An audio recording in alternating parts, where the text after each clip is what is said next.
नमस्कार। विरासत न्यूज और नियप की इस स्पेशल ब्रॉडकास्ट में आप सबका स्वागत है। सीजेपी प्रोटेस्ट, कॉकरोचों का प्रोटेस्ट खत्म हो चुका है। इंटरनेशनल मीडिया से लेके अलग अलग शहरों में इसका विस्तरण हमने सब देखा। ये 35 दिन इंडिया के लिए बहुत इवेंटफुल थे।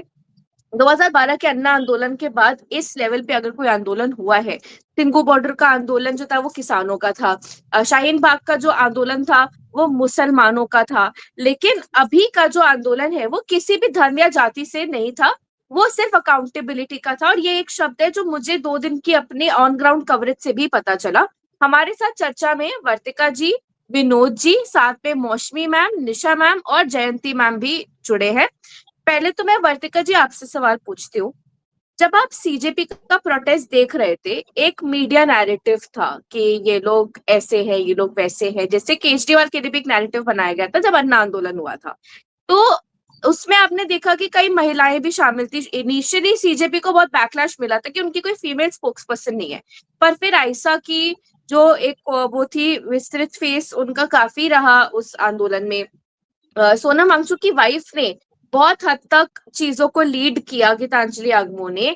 और उसके बाद हमने देखा कि कैसे वो मुंबई में रिया जो इन्फ्लुएंसर थी, उसने मुंबई की गाड़ी के आगे हाथ लगाकर एक मतलब पिक्चर स्पीक्स 1,000 वर्ड्स का एक हमें लेसन दे दिया है फॉर आवर जर्नलिज्म पीढ़ियां आगे जाकर। तो मैं आपके फर्स्ट रिएक्शंस चाहूंगी after the CJP protest, after math में आपका क्या कहना है? धन्यवाद गौरी, धन्यवाद विनोद जी और सभी लोगों को। सीजेपी का आंदोलन जिस स्तर पर पहुंचा, बिना महिलाओं के संभव ही नहीं था। पहली बात तो महिलाएं न केवल कंधे से कंधा मिलाकर वहाँ खड़ी रहीं, बल्कि पहली कतार में आपने अगर जब वो प्रोटेस्ट के जो मार्चेस आगे बढ़ रहे थे, मैंने बड़े गौर से उनको देखा कि न केवल कंधे से कंधा मिलाकर चल रही थी, बल्कि पहली कतार में आगे खड़ी हुई थी, एक ढाल बन के अपने भाइयों की, अपने साथियों की और वहाँ मौजूद पुरुषों की एक पिक्चर।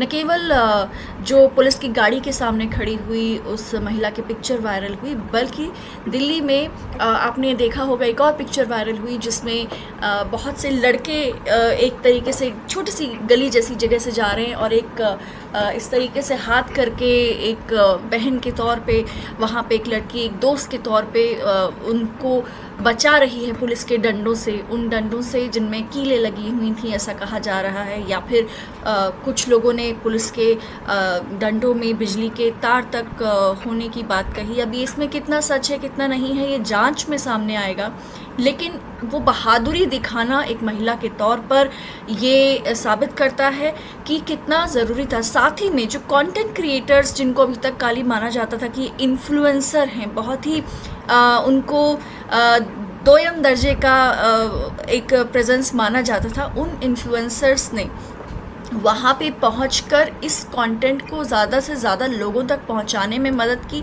और बहुत ही क्रिएटिविटी दिखाई।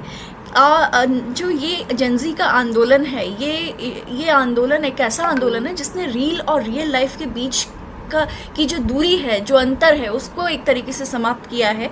और न केवल वहाँ जाके उन्होंने गुलाब बांटे, बल्कि एक लड़की तो मैंने देखा वहाँ शादी के जोड़े में पहुँच गई और कहा कि अब आप पढ़ लिख कर नौकरी तो लेने नहीं देंगे तो मेरी शादी ही करा दीजिए। तो जेंजी का एक फ्लेवर उसमें बना रहा और लड़कियाँ इस फ्लेवर को और खूबसूरत बनाने में इस पूरे आंदोलन में सामने दिखी हैं। और बच्चों को लेकर भी बहुत सी महिलाएं वहां पहुंची, और जो नहीं पहुंची वो बच्चों को दूध पिलाते हुए, सुलाते हुए कहीं ना कहीं मन में कसमसाती रही कि काश हम भी वहां पहुंच पाते। जयंती मैम, मैं जब कवरेज करने के लिए ऑन ग्राउंड गई ना, मैंने देखा कि लेगेसी मीडिया और जो न्यू मीडिया है उसके प्रति एक मतलब लोगों के अंदर आक्रोश जो था वो लेगेसी मीडिया के लिए था। जब आप वॉक्स पॉप के लिए किसी को कन्विंस करते हैं तो आप थोड़ी बात करते हो, जैसे स्मॉल टॉक जिसको कहा जाता है। उस स्मॉल टॉक में मैंने ये कहा कि मैं एक जमाने में एक लेगेसी मीडिया चैनल के साथ काम करती थी, नाम नहीं लेना चाहूंगी, तो उन्होंने मुझसे बात करने से मना कर दिया। और एक नहीं, ऐसे 2-3 इंस्टेंसेस थे। और आप देख रहे हैं कि वहां पर माइक लेकर इन्फ्लुएंसर से लेकर साइकेट्रिस्ट से लेकर डॉक्टर से लेकर हर पेशे का इंसान, तो हाईकोर्ट ने इस चीज का कॉग्निसेंस लिया कि हर इंसान जो फोन और माइक ले वो जर्नलिस्ट नहीं है। अब वो एक विस्तृत डिबेट है। पर महिलाएं उस माहौल में मुझे लगता है बहुत सेफ थी। एक टाइम पर तो मुझे दिखा कि एक पत्रकार भाई को बहुत बुरी तरह घेर लिया गया था। मैं बीच में गई, मैंने उनसे कहा, सारे लोगों को समझाया कि मैं भी मीडिया की पढ़ाई लिखाई करके अभी यूट्यूब में हूँ, लेकिन इसका ये मतलब नहीं है कि ये भाई मेरे दुश्मन है। आपको सबको साथ लेकर चलना है। तो पहली बार ऐसा हुआ, आपको याद होगा रामायण के युद्ध में दशरथ को कैकई ने बचाया था अपने सीने पर तीर लेकर। एक तरीके से औरतों ने भी अपने सीने पर एक थ्रेट को लिया है। तब जाकर हमारे मीडिया के भाई बहन या जो भी प्रदर्शनकारी भाई लोग थे वो बचे हैं। तो उस पे आपने जो भी कवरेज देखी 35 दिन में, क्योंकि हम मीडिया वाले कवरेज से दूर नहीं रह सकते, हम अगर जा नहीं पाते तो हम देखते जरूर हैं।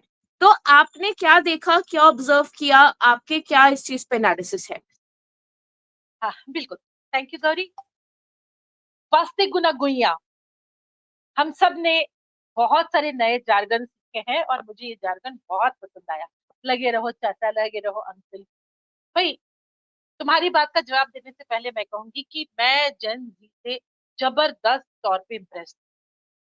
मतलब मैं वैसे भी ये मानती हूँ कि मेरी पैदाइश अभी की होनी चाहिए, उम्र भले ही 60 साल की हो, पर मैं अपने को 16 की ही समझती हूँ। तो इनके जो जार्गन है, इनका जो काम करने का तरीका है, जबरदस्त है, जबरदस्त। ठीक है। और एज ए मीडिया पर्सन, अब तो भाई 40 साल का experience as a media person अगर मैं आपको बताऊं, तो इससे ज्यादा मजेदार, इससे ज्यादा सौहार्दपूर्ण और इससे ज्यादा यूनिटी वाला आंदोलन मैंने तो नहीं देखा भाई जिंदगी में आज तक। हाँ, चाहे वो अन्ना का आंदोलन हो या शाहीन बाग का हो, हम लोग हर जगह गए ही हैं बिल्कुल। यहाँ पे तो ये हाल था कि पहले बहुत सारे मीडिया कर्मियों की तरह मुझे भी नहीं लगा था कि इस तरह से सिक्के के कहने पे ऐसा आंदोलन जो है इस तरह से भड़क जाएगा। ये बहुत गलत शब्द है। इस तरह से लोग आने लगेंगे, हुजूम।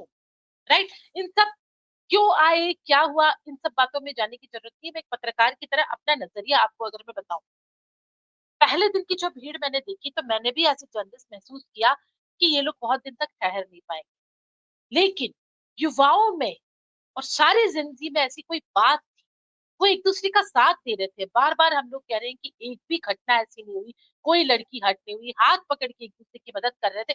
कम से कम 4-5 बार हम सब ने देखा कि लड़कियां जो है पूरा हाथ फैला के किस तरह से पुलिस वालों को रोक रही हैं कि भाई मारे ना आप हमारे दोस्तों। सब साथ में नाच रहे हैं, साथ में गाना गा रहे हैं, पुलिस वालों को चॉकलेट दे रहे हैं उनके साथ। मतलब वो माँ, उनकी गालियों से भी उनको फर्क नहीं पड़ रहा है। और मैं ये पा रही हूँ कि अगर जेंजी गाली दे रही है, उसके पोस्टर्स थोड़े लाउड है। हाँ, ये सब उनके अंदर का आक्रोश है। अगर आज ये पूरा का पूरा नैरेटिव अगर इस बात पे जा रहा है कि जेंजी जो है उनकी भाषा में गाली गलौज है, लड़कियां भी खुलेआम गाली दे रही है, उनकी भाषा अभद्र है, या वो जो है सीनियर्स को इस तरह से बेकार के दिखा रही है, मैं कह रही हूँ किसने उनको इंस्टिगेट किया इसके लिए? भाई उन्होंने जो अपने सामने देखा, जिस दिन का ये पुलिस की मार पिटाई हुई, और हम सबको ये पता है कि पुलिस के डंडे क्या होता है। पुलिस के डंडे में बेशक उसमें कुछ कांटे ना भी लगे हो, कील्स ना भी लगे हो, तब भी एक डंडा पड़ना जो है बहुत मतलब हिला देता है। मैं सिर्फ गिरी हूँ, मेरी उंगली टूटी है, और आज तक 15 दिन बाद मेरे को इतना दुख रहा है कि पूछो मत। जिनको डंडे पड़े होंगे उनको सोचिए आप कि क्या हाल हुआ होगा उनका। बच्चे हैं भाई, 16 से लेके 25 साल तक के। हाँ। और ऐसे जर्नलिस्ट, ऐसे मीडिया पर्सन, मैंने कभी इस उम्र के बच्चों को इस तरह से दिन रात किसी भी सवाल से जूझते नहीं देखा। बेशक ये सवाल उनका नहीं था। मैं कई बच्चों से मिली, मैंने पूछा नीट, तो कहते हैं हम है ही नहीं डॉक्टरी में, हम तो कुछ पढ़ाई कर रहे हैं, हम कुछ और कर रहे हैं, या हमारा इरादा ही नहीं। लेकिन ये जो है सवाल सिर्फ नीट का और एजुकेशन सिस्टम से बहुत आगे की बात है। और इसमें इतनी अच्छी बात है कि जितने लड़के थे उतनी ही लड़कियां थी, और उसी तरह से वो जो है आगे बढ़ के अपना योगदान दे रही। फिर बच्चे थे तो थोड़े दिन बाद तो पत्रकारों के जैसे पत्रकार भी पहुंच गए, उनके माँ पिता भी पहुंच गए और उनके दादा दादी भी पहुंच गए। तो ये तो भाई एक तरह से मैं कहूंगी सरकार के लिए बहुत बड़ी चेतावनी है, और हम सब के लिए एक बहुत बड़ा आश्वासन कि देश जेन जी के पास है, और जेन जी को पता है कि कैसे व्यवहार करना है। हमारी पीढ़ी ने मन में मन बहुत में बात के मन बहुत में बात के रखती मन में रखती, लेकिन ये बच्चे मन में बात नहीं रखते, जो है वो बता देते हैं। वो हमें सिखा रहे हैं कि हमें जो है शासन का और समाज का सामना कैसे करना चाहिए। So as a journalist I am thoroughly impressed and I am all with them. Jayanti ji, आपकी इसी बात पे मैं एक बात कहना चाहूँगी कि मुझे लगता है 2-3 चीज़ें हैं जिस पे हमें गौर करने की ज़रूरत है। पहला तो ये कि जिस जनरेशन को सबसे ज़्यादा एपॉलिटिकल माना जा रहा था कि उन्हें खाली अपनी दुनिया में, अपने बबल में जीना आता है, उन्हें कोई देश दुनिया से मतलब ही नहीं है, उसने हमें आईना दिखाया है। और दूसरी चीज़ ये कि अन्ना हज़ारे मूवमेंट्स में पार्टिसिपेट किए हुए हम मिलेनियल्स के टूटे हुए दिलों को एक उम्मीद शायद दी है कि कोई बात नहीं, एक जनरेशन अगर धोखा खाती है तो ज़रूरी नहीं कि आगे आने वाली जनरेशन उससे आगे बढ़कर काम नहीं कर सकती है। तीसरी बात, महिलाओं की अगर भागीदारी की खास करके बात की जाए, और महिलाएं क्या, छोटी बच्चियां, मतलब टीनेजर्स, वो उम्र जहाँ पे उनके करियर के बनने ना बनने की बात डिसाइड होनी होती है। कोई भी कंपटीशन एग्ज़ाम आप देख लीजिए, खास करके पढ़ाई, आप कह रहे हैं महिलाओं की भागीदारी इसमें, क्यों ना करें बच्चियां, वो लड़कियां भागीदारी जिनकी पढ़ाई और उनके कॉम्पिटिटिव एग्ज़ाम के बूते पर उनकी पूरी ज़िंदगी निर्भर करती है। और ख़ास करके केवल एक या दो बार ही उन्हें मौका मिलता है। अगर आप देखा जाए तो हमारे भारतीय समाज में लड़कियों को जूझने के लिए, ट्रायल के लिए शायद तीसरा चौथा मौका भी नहीं मिलता है। उनकी शादियां करा दी जाती हैं, उनके करियर बर्बाद हो जाते हैं, उनकी फैमिलियां उनकी लाइफ का डिसीजन अपने हाथों में ले लेती हैं। इसलिए मुझे लगता है कि लड़कियों के लिए, महिलाओं के लिए अगर कहा जाए तो ये आंदोलन और भी ज़रूरी था, क्योंकि महिला उत्थान के लिए शिक्षा से बढ़कर और कोई साधन नहीं हो सकता।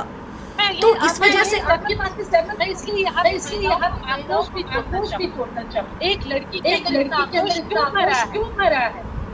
क्योंकि इसके सामने बहुत अवसर नहीं, वो कहीं से आई है, पूरे भारत से गाँव देहात से लेके आए होंगे। तो जैसा आप कह रही हैं, ये इससे बढ़िया मौका था ही नहीं उनके साथ। बिल्कुल। और साथ ही में बहुत सी लड़कियों ने धन्यवाद दिया है अपने साथ के लड़कों को कि आपने हमें एक सुरक्षित माहौल दिया अपनी बात को अभिव्यक्त करने के लिए। उन्होंने बाकायदा एक नहीं, दो नहीं, कितनी ही लड़कियों ने इस बात के लिए कि मतलब शायद जनरेशनल हीलिंग हुई है कहीं ना कहीं इस आंदोलन के जरिए लड़कियों की, फीमेल समाज की। और जयंती मैम, मैं निशा मैम की तरफ जाना चाहूंगी। सवाल आपसे ये है कि जब मैं प्रोटेस्ट साइट पे गई थी, मुझे दिखा कि आपके मतलब पेरेंट्स लेवल के भी लोग आए हुए थे। मतलब आप ये सोचिए कि 50-50 साल के कपल्स एक तरीके से इस प्रोटेस्ट में साथ में जुड़ने आए थे। और उसके अलावा फिर मतलब बच्चों को लेकर आना, मतलब 30-40-50 साल की औरतें अपने बच्चों को साथ लेकर आई थी। तो इस लेवल का जब आप एक सॉलिडारिटी देखते हैं, मैं सबसे एक ही सवाल पूछ रही थी कि आप इस प्रोटेस्ट में अपने बच्चे को क्या सिखाने आए हैं, आप इस प्रोटेस्ट में बच्चे को क्यों लेकर आए हैं। मैंने देखा कि टॉडलर्स को लेकर आई है, बेबीज को लेकर आई है हाथ में औरतें। तो ये काइंड ऑफ रेवोल्यूशन आपको क्या शो करता है?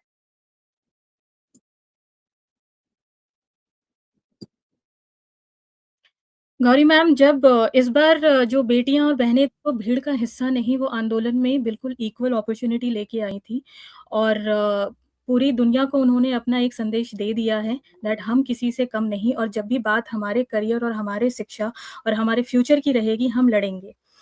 हम अक्सर कहते हैं कि जेनजी मोबाइल वाली एडिक्टेड जनरेशन है, जेनजी को कुछ नहीं आता है। इसी जेनजी ने वर्तिका मैम की बात को आगे बढ़ाते हुए सोशल मीडिया पे ट्रेंड करते हुए प्रधानमंत्री तक को इंस्टाग्राम पे संदेश देने के लिए मजबूर कर दिया। जहाँ तक वो ट्विटर और फेसबुक के अलावा या मन की बात के अलावा वो नहीं आते थे, उन्हें मजबूर कर दिया गया कि रात को 12 बजे भाइयों-बहनों ना कह के फ्रेंड्स कह के उन्होंने संबोधित किया। तो यही जेनजी की ताकत है कि सिर्फ सोशल मीडिया पे ट्रेंड बनाया नहीं उन्होंने, ज़रूरत पड़ने पे वो सड़कों पे आकर खड़े हुए और इक्वल अपॉर्च्युनिटी के साथ खड़े हुए। आज की लड़कियाँ सिर्फ अपने करियर के लिए ही नहीं लड़ी हैं, उन्होंने शिक्षा और न्याय की बात करी है। जो पेरेंट्स आए हैं, जो एल्डर्स आए हैं अपनी बेटियों को लेके, अपने बच्चों को लेके, पहले की पीढ़ी चुप रहना सिखाती थी। बट जब ये आंदोलन जब आपने बोला 26 दिनों के बाद, 25 दिनों तक कुछ भी नहीं हुआ, जब 26वें दिन जब ये प्रोटेस्ट एक आंदोलन का रूप लेके आया, तब कहते हैं ना, बहरों को सुनाने के लिए धमाके की ज़रूरत होनी चाहिए थी। तो शायद वही धमाका हुआ था और सारे देश में ये मैसेज गया कि अब बारी है संगठित होके सामने आने की, तभी चीज़ें आगे के लिए मतलब क्लियर हो पाएँगी और रास्ते तभी हो पाएँगे। बेटियाँ, महिलाएँ इसी भीड़ का हिस्सा सिर्फ़ इसीलिए बनी क्योंकि वो जागरूक हो चुकी हैं। उन्हें पता है कि अगर आज नहीं खड़े होंगे तो कल हमारा फ्यूचर अंधेरे में चला जाएगा। और जो आपने एग्ज़ाम्पल्स दिए, जो आपने रिया की बात कही या और भी जितने भी प्रोटेस्ट साइट्स पे जो लड़कियों ने जो अपना साहस दिखाया, डटी रहीं डंडों के आगे, मार के आगे, टियर गैसेस के आगे, ये बताती है कि अब किताबें अगर समय पर नहीं पहुँचेंगी तो ये जेन ज़ी आएगी। फिर वो नीट की बात करे, चाहे सीबीएसई की बात करे, और ये अपने हक के लिए लड़ेंगी। हमने पहले भी युवाओं को देखा है आंदोलन करते हुए। आप केस लीजिए, निर्भया के टाइम का केस लीजिए। उस टाइम भी युवाओं ने मोर्चा निकाला था।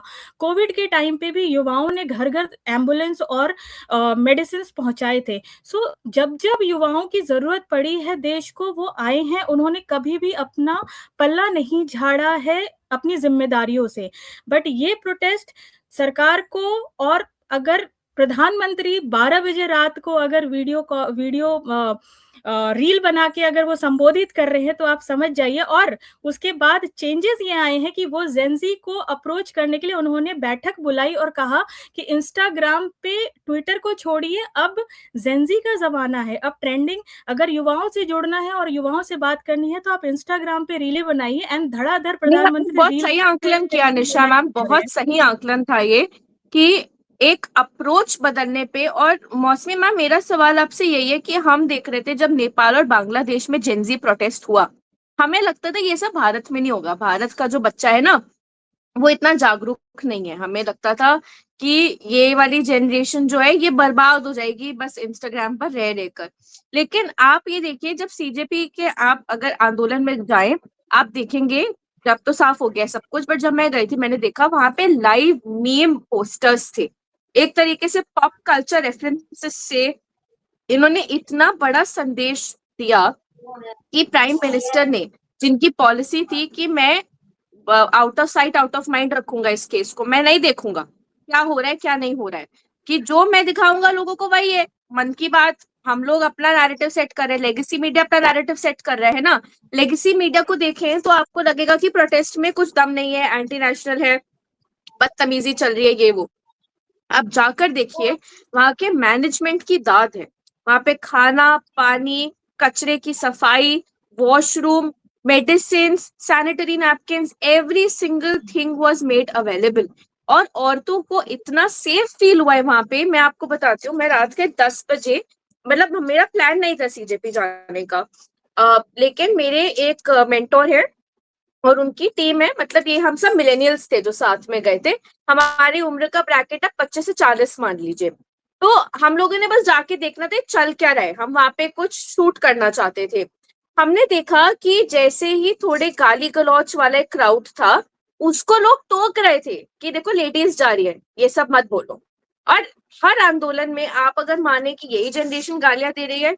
मैं किसी बहुत सीनियर उनसे एआई स्पेशलिस्ट से बात कर रही थी, उन्होंने मुझे बताया कि उस जमाने में जब वीपी सिंह के अगेंस्ट एक आंदोलन हुआ था, तब भी गाली गलौच यूज हुई थी, क्योंकि देखिए युवा खून, जेनजी ने कोई ठेका नहीं लिया कि वही युवा थे। विनोद सर भी कभी युवा थे, निशा मैम भी कभी युवा थी, आप भी कभी युवा थे, हम भी कभी युवा थे। हम भी कॉलेज टाइम में यही सब नारे लगाया करते थे, और हमने भी बहुत बहुत क्वेश्चंस उठाए हैं मैनेजमेंट पे, क्योंकि ये खून ही ऐसा होता है, रिबेलियन का खून होता है। हमारी एजुकेशन थोड़ी लेफ्टिस्ट है, तो हम पूरे सिस्टम को क्वेश्चन करना सीख जाते हैं।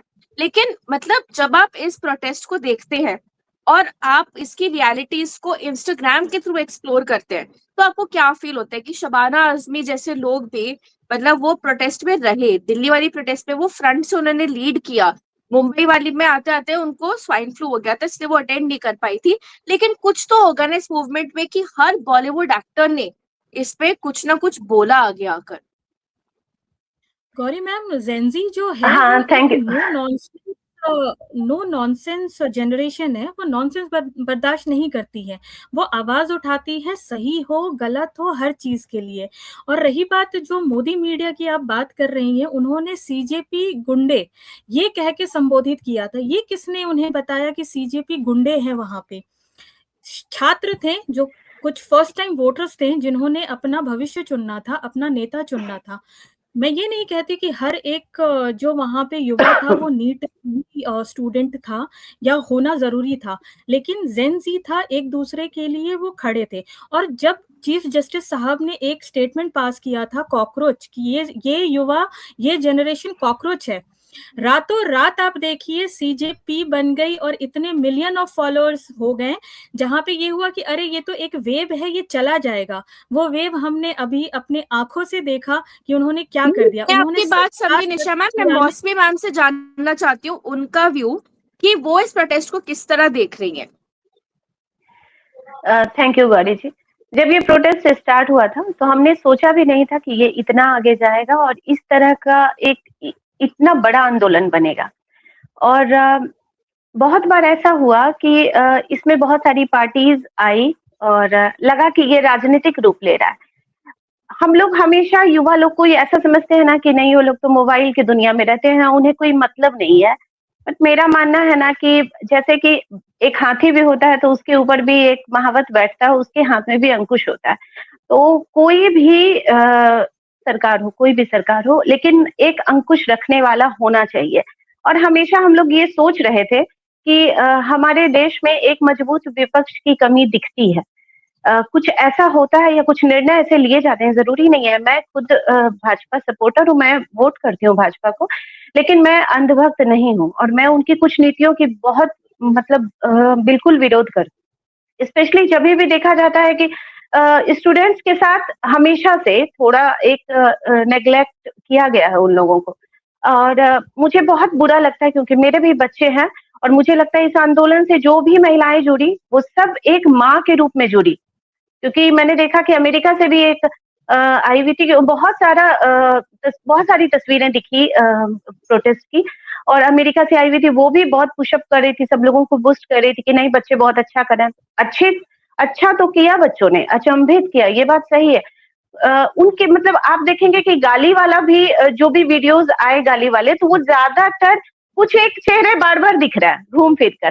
तो अच्छी चीजें ये रही कि बच्चों ने, जैसे धर्मेंद्र प्रधान जी ने इस्तीफा दिया, उसके बाद उन लोगों ने कचरा साफ किया, ऐसे नहीं उठ के चले गए सब अपने अपने घर।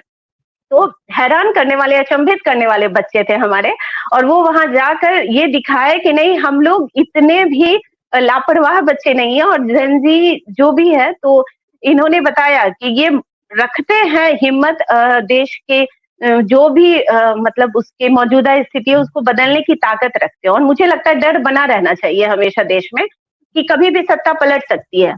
आप कुछ भी कैसा भी डिसीजन नहीं ले सकते हैं बच्चों के लिए।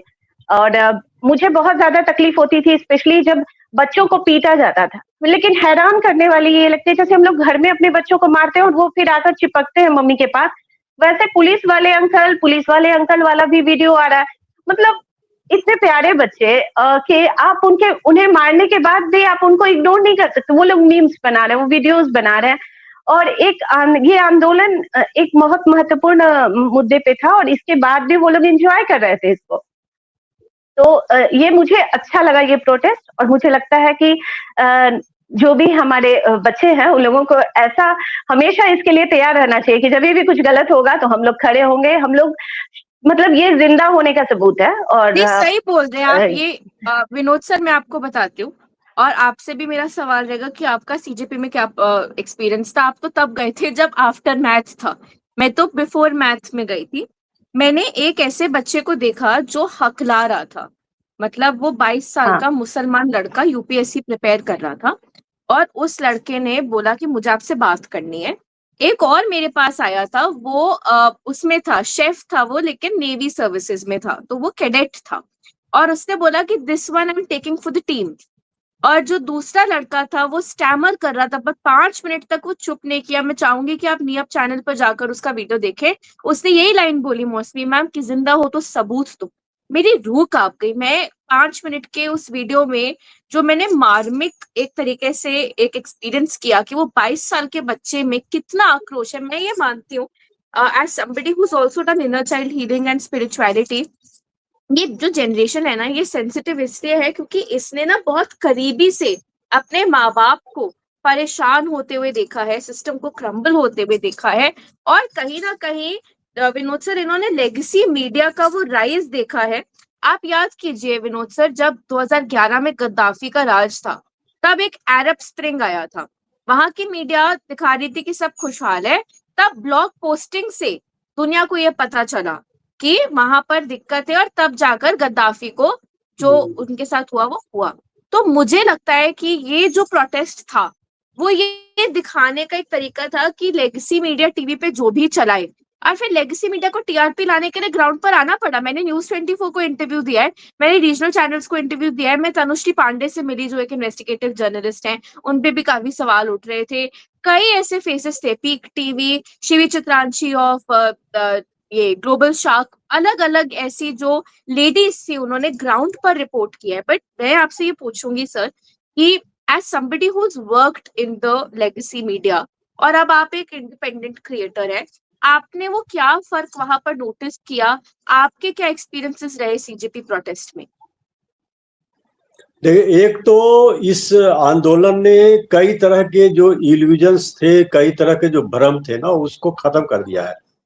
और कई है, जैसे कि एक तो गोदी मीडिया या ट्रेडिशनल मीडिया, जो भी मीडिया जो परंपरागत मीडिया है, उसकी अनिवार्यता या उसकी विश्वसनीयता, उसकी जो जरूरत है, उसको ही उस पर सवाल उठा दिया है कि आखिर आज के समय में जो ट्रेडिशनल मीडिया है उसकी जरूरत भी है या नहीं है। और इस जरूरत को प्रधानमंत्री ने खुद ही व्यक्त किया अपने जो इंस्टाग्राम के जरिए उन्होंने रील पोस्ट किए। वो खुद इस बात का सबूत है कि खुद प्रधानमंत्री इस बात को मान रहे हैं कि अब जो ट्रेडिशनल मीडिया है उसकी जरूरत खत्म हो गई है।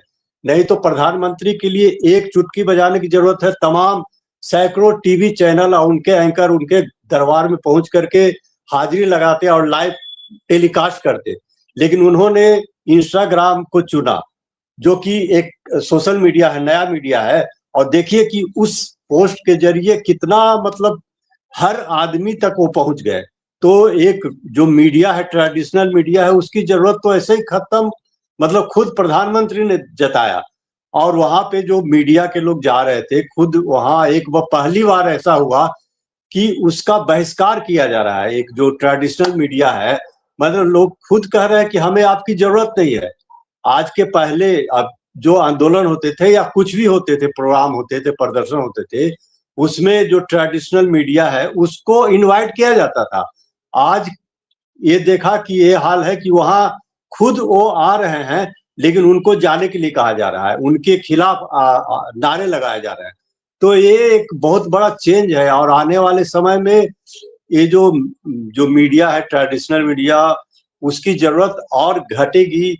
और एक जो नया मीडिया है, मतलब जो हर वहां पे जेएनजी जो गया है प्रदर्शन के लिए, खुद ही एक मीडिया है। वो अपने साथ खुद एक मीडिया बन करके गया है। हर वहां पे जाने वाला प्रदर्शनकारी जो है वो खुद एक इन्फ्लुएंसर है। और कई कई तो ऐसे इन्फ्लुएंसर हैं जिनकी लोकप्रियता जो टीवी चैनल में बैठे हुए एंकर हैं उनसे ज्यादा ही है। तो अब इसने एक खुलेआम इस तरह का ऐलान कर दिया है कि अब हमें आगे आने वाले जो प्रदर्शन होंगे या आंदोलन होंगे, और खुद सरकार ने भी इसको मान लिया एक तरह से कि अब ये जो ट्रेडिशनल मीडिया है उसकी जरूरत नहीं है। आप दिखाओ नहीं दिखाओ उससे कोई फर्क नहीं पड़ता।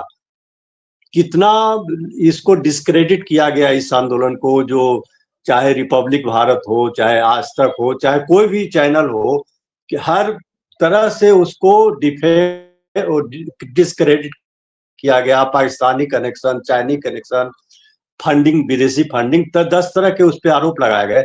लेकिन इसके बाद भी ये आंदोलन सफल रहा। अब इसका नतीजा जो भी है, लेकिन एक इस आंदोलन ने एक बहुत ही ऐसा मैसेज दे दिया है कि आप चाहे जितना भी विभाजन करने की कोशिश कर लो, हम एक हैं।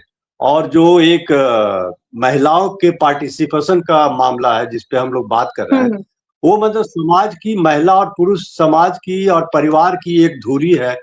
एक समाज के या परिवार के जो दो पहिए हैं, जो जरूरत है, दोनों की जरूरत है, दोनों के बीच में बिल्कुल। समन्वय होना चाहिए। और पहले से जो आंदोलन हुए उसमें भी रहा, जो देश के लिए जो आजादी के आंदोलन हुए उसमें भी कस्तूरबा गांधी, उससे पहले बिल्कुल झांसी की सरोजिनी रानी, नायडू। सरोजिनी नायडू, इस तरह की महिलाएं बढ़ चढ़ के उन्होंने भाग लिया।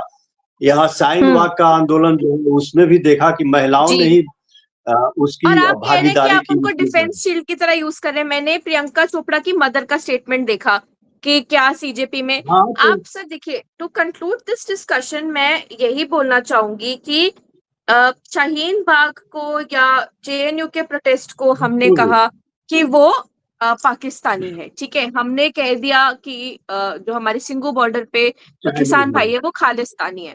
हमने बोल दिया कि जो सीजेपी प्रोटेस्ट है वो चाइनीज लेड है। इनफैक्ट मैंने इथेनॉल पे भी देखा कि जो तहसीन पूनावाला के साथ मेरा पॉडकास्ट था, एक वेव ऑफ कमेंट्स आया जिसपे लिखा हुआ था अननोइंगली सपोर्टेड चाइना। और वो जो लॉजिक समझा रहे थे ना, वो लॉजिक किसी को समझ नहीं आएगा, वो चैट जीपीटी को समझ नहीं आएगा। तो टू कंक्लूड ये Chinese this connection, very Pakistani fruitful connection. Protest, I would say कि ये जो प्रोटेस्ट था ये एक आई ओपनर था। और इसी के साथ मैं खबर भी शेयर कर दूं अगर आप लोगों को नहीं पता, आज तक ने 150 के करीब जो अपने वेब टीम है आज तक हिंदी की और इंग्लिश की, उसको ले ऑफ किया है। इसका मतलब है कि there is trouble in paradise. जो फंडिंग हुआ करती थी या जो बैकिंग हुआ करती थी या जो एडवर्टाइजिंग हुआ करती थी वो अब गिर रही है। कमदीश जैसे क्रिएटर्स जिन्होंने स्कूप वूप से अपनी शुरुआत की थी, पीक टीवी एक legacy journalist turned independent journalist, Shivi Chitranshi India news और एनडीटीवी में काम करने वाली लड़की, 24 साल की उम्र में अपना वहां पे चैनल चला रही है। मैंने शिवी को ऑन ग्राउंड देखा है every single day in the CJP protest. Noida से वो लड़की जंतर मंतर जाती थी। मैं तो साउथ दिल्ली में रहती थी, मेरे अंदर इतनी हिम्मत नहीं हुई कि मैं वहां जाऊं, चाहे आप कोई भी कह दे कि आपको फला था ढिमकाना था, लेकिन she was there on the ground and I was not. मैं लास्ट 2 डेज में थी। तो जो फ्लेवर उसने देखा है उस प्रोटेस्ट का, और मैं आपको सच में बताऊं ये प्रोटेस्ट अडिक्टिव था, ये प्रोटेस्ट एक तरीके से एंजॉयमेंट था, मेला था। और मुझे नहीं लगता कि हमारी जनरेशन में हम दोबारा ऐसा कुछ एक्सपीरियंस करेंगे इन द नियर फ्यूचर। और मोदी राज के 12 साल बाद मैंने ये चीज देखा है कि खुलकर आवाज उठी है, क्योंकि इस बार आपने एक नेगोशिएशन में ये भी रखा था कि मेरे बच्चे अरेस्ट नहीं होंगे, और सोनम वांगचुक ने तभी अपना फास्ट एंड किया था। तो इसी के साथ मैं इस चर्चा को यहीं पे समाप्त करते हुए आप सबका धन्यवाद करती हूँ, आप जो हमारे साथ जुड़े। और वर्तिका मैम और जयंती मैम का भी मैं तहे दिल से धन्यवाद करती हूँ। आप लोगों के पर्सपेक्टिव्स ने हमारी आंखें खोली, और हम यही चाहेंगे कि हम ऐसे डिस्कशंस के लिए जुड़ते रहें। आप देखते रहें विरासत न्यूज और नियम। नमस्कार, विरासत न्यूज